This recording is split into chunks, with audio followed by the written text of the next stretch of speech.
देखिए, जो बसपा की अभी फ़िलहाल स्थिति चल रही है वो अच्छी नहीं है कुल मिला के, क्योंकि देखिए पहले से बहुत ज़्यादा वोट बैंक जो बहुत कम हो गया है, और जो बहन जी ने अब तक जो है दूसरों पर ही विश्वास किया है, अदर कास्ट हो चाहे कोई भी कास्ट हो, मतलब ये नहीं कि एससी पर ही, जितने कोई भी कम्युनिटी से हो उन सब पे विश्वास किया है, लेकिन सबने ज़्यादातर धोखा ही मिला बहन जी को, ज़्यादातर धोखा ही मिला और बहन जी के साथ गद्दारी ही की। तो अब मौका है कि चलिए उनका भतीजा है वो तैयार हो गया और उन पर विश्वास करके देख रही हैं। अब ये तो समय बताएगा कि जो बहन जी ने निर्णय लिया है वो कितना सफल होता है, क्योंकि ये बात तो हम समय पे छोड़ना चाहूँगी मैं, क्योंकि देखिए अभी आप डिसाइड नहीं कर सकते कि भाई आकाश जो है वो किस तरीके से काम करेगा, किस तरीके से सफल होगा, वो तो काम करेंगे तब पता चलेगा हम लोगों को। जो लोग आलोचना कर रहे हैं, देखिए ये तो सदियों से चला आया, आलोचक नहीं होंगे तो आगे आदमी बढ़ेगा कैसे, वो आलोचना ही सुनकर तो आगे बढ़ता है, तो उनकी फिक्र ना करें। ऐसे लोग तो पहले से ही हैं, बाबा साहब के समय में भी थे, काशीराम जी के समय में भी थे, बहन जी के समय में भी है, और आकाश आनंद जी के भी साथ मतलब समय में हैं। तो माना जाए पार्टी को एक युवा मिला है, कुछ तरक्की होगी? देखिए विश्वास तो करना पड़ेगा, अब ऐसा तो है नहीं जब हमने औरों पे विश्वास किया तो अपने पे विश्वास करने में क्या जाता है भाई। कम से कम अगर वो हमें आगे नहीं ले जाएगा तो हमें धोखा देकर हमें नीचे गिराने का काम भी तो नहीं करेगा ना, कम से कम पार्टी को नुकसान तो नहीं करेगा जो और लोग करके चले जाते हैं। तो क्या लगता है आकाश को कोई गद्दी मिली है या कांटों भरा ताज मिला है?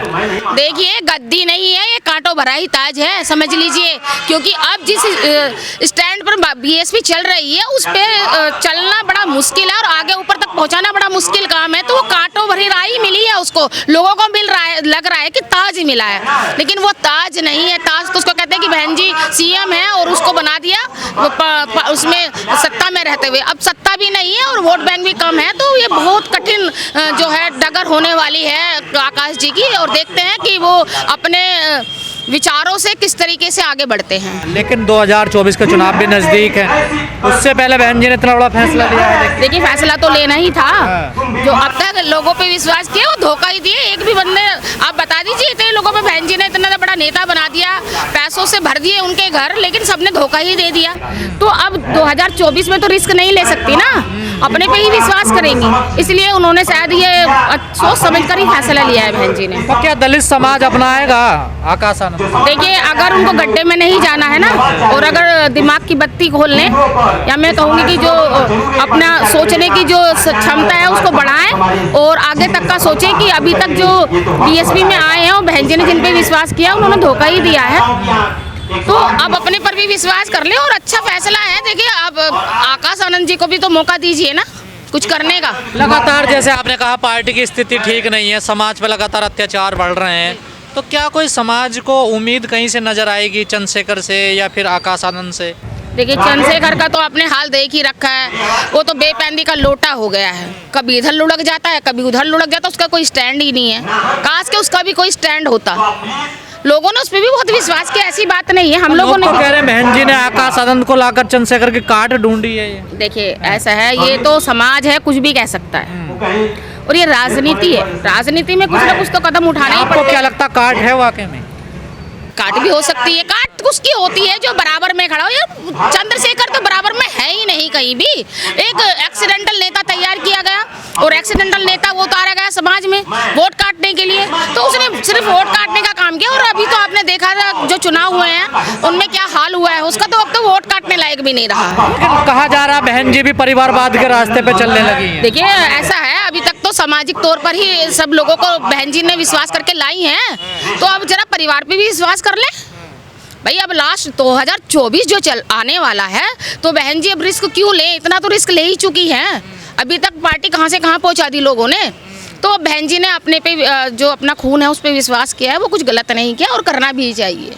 नहीं परिवारवाद की बात हो रही है कि परिवारवाद में से लिया है। ऐसे है, लोग तो कुछ भी नाम दे देते हैं, लोग तो कुछ भी, अभी तक तो परिवारवाद नहीं था तब तक तो लोगों ने कुछ नहीं कहा। अब बहन जी ने अगर अपने खून पे विश्वास कर लिया, अच्छा किया है, क्योंकि कम से कम उस पे विश्वास करेंगी तो बहन जी के पीठ में छुरा तो नहीं भोंकेगा। तो आप आकाश आनंद के समर्थन में हैं? बिल्कुल, मैं तो अभी समर्थन में ही हूँ, क्योंकि देखिए मौका देना चाहिए, युवा खून है और युवाओं को आगे नहीं लाएंगे तो क्या बुजुर्गों को लेकर आएंगे। लेकिन कहा जा रहा है बहन जी बुजुर्ग भी हो गई हैं, बहन जी को बार बार कहा जाता बाहर नहीं निकलती। अगर अब आकाश आनंद को कमान सौंप दी है तो क्या वो बाहर जाएंगे, लोगों से संपर्क करेंगे? जी हाँ, पहले से ही जा रहे हैं वो तो।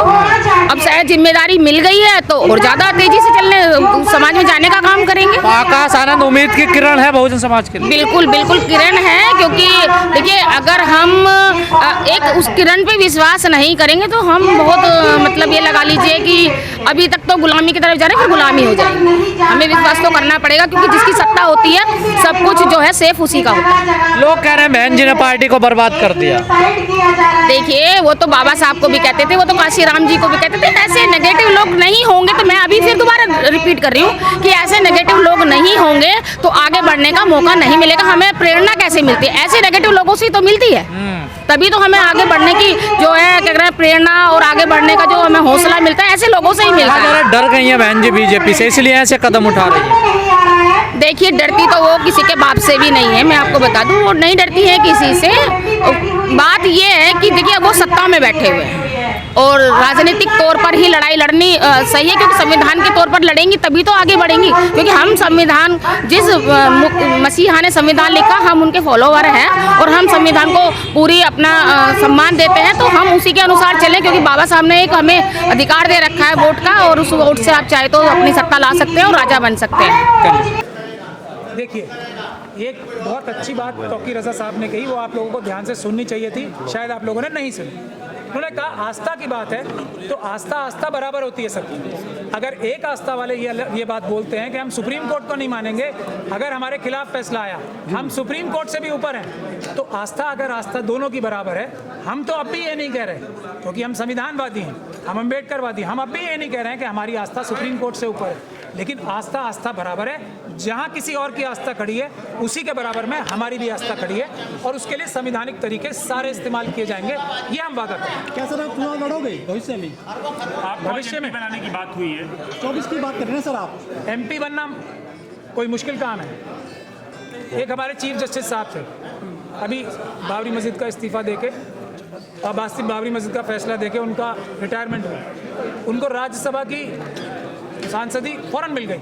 उन्होंने कहा मेरे लिए ये भी छोटी बात है। तो आप ये बात समझिए, अगर ज़मीर फरोशी की बुनियाद पे अपने भारत की जनता के ख़ास तौर पे SC ST OBC और माइनॉरिटी की इंटरेस्ट कॉम्प्रोमाइज़ करके उनका हक तलफी करके MP MLA बनना होता तो मैं आपसे 25 साल पहले या 30 साल पहले बन चुका होता।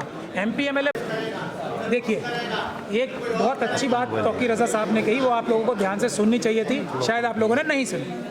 उन्होंने कहा आस्था की बात है तो आस्था आस्था बराबर होती है सबकी। अगर एक आस्था वाले ये बात बोलते हैं कि हम सुप्रीम कोर्ट को नहीं मानेंगे, अगर हमारे खिलाफ फैसला आया हम सुप्रीम कोर्ट से भी ऊपर हैं, तो आस्था अगर आस्था दोनों की बराबर है, हम तो अब भी ये नहीं कह रहे क्योंकि हम संविधानवादी हैं, हम अम्बेडकरवादी, हम अब भी ये नहीं कह रहे हैं कि हमारी आस्था सुप्रीम कोर्ट से ऊपर है, लेकिन आस्था आस्था बराबर है। जहाँ किसी और की आस्था खड़ी है उसी के बराबर में हमारी भी आस्था खड़ी है, और उसके लिए संवैधानिक तरीके सारे इस्तेमाल किए जाएंगे, ये हम वादा करें। क्या सर आप चुनाव लड़ोगे भविष्य में? आप भविष्य में बनाने की बात हुई है, 24 की बात कर रहे हैं सर आप? MP बनना कोई मुश्किल काम है। एक हमारे चीफ जस्टिस साहब थे, अभी बाबरी मस्जिद का इस्तीफा देके अब आसिफ बाबरी मस्जिद का फैसला देके उनका रिटायरमेंट हुआ, उनको राज्यसभा की सांसदी फौरन मिल गई। उन्होंने कहा मेरे लिए ये भी छोटी बात है। तो आप ये बात समझिए, अगर ज़मीर फरोशी की बुनियाद पे अपने भारत की जनता के ख़ास तौर पे SC ST OBC और माइनॉरिटी की इंटरेस्ट कॉम्प्रोमाइज़ करके उनका हक तलफी करके MP MLA बनना होता तो मैं आपसे 25 साल पहले या 30 साल पहले बन चुका होता। MP MLA